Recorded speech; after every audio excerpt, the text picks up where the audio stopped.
CM Eknath Shinde Sharad पवारांची भेट। मनोज जरांगेंची सूचक शब्दात प्रतिक्रिया। म्हणाले, मुख्यमंत्री एकनाथ शिंदे आणि ज्येष्ठ नेते शरद पवार यांच्यात सह्याद्री अतिथीगृह येथे मराठा आरक्षणाच्या मुद्द्यावर बंद दाराआड सुमारे अर्धा तास चर्चा झाली। या भेटीचा तपशील अधिकृतरित्या समोर आला नसला तरी मुख्यमंत्र्यांनी मराठा आरक्षणाचा पेच सोडविण्यासाठी आणि राज्यात जातीय सलोखा टिकविण्यासाठी सरकारला सहकार्य करावे अशी विनंती शरद पवारांना केल्याचे समजते।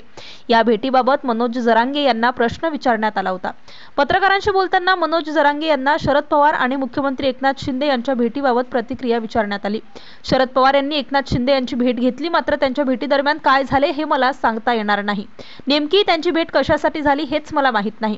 आरक्षणासाठी जर झाली असती तर बातमी बाहेर आली असती।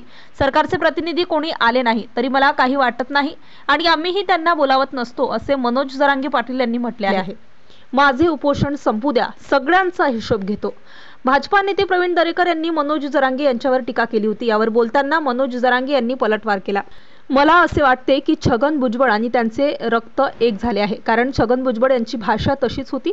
फक्त माझे उपोषण संपू द्या, मी सगळ्यांचा हिशोब घेतो। माझ्या समाजासाठी उपोषण करीत आहे, माझ्या शरीराला त्रास होतोय याची जाणीव मराठ्यांच्या नेत्यांना नाही। त्यांना हे माहितीच नाही की उपोषण केल्याने काय हाल होतात, आरक्षण नसल्यामुळे आमच्या समाजाचे काय हाल होतात।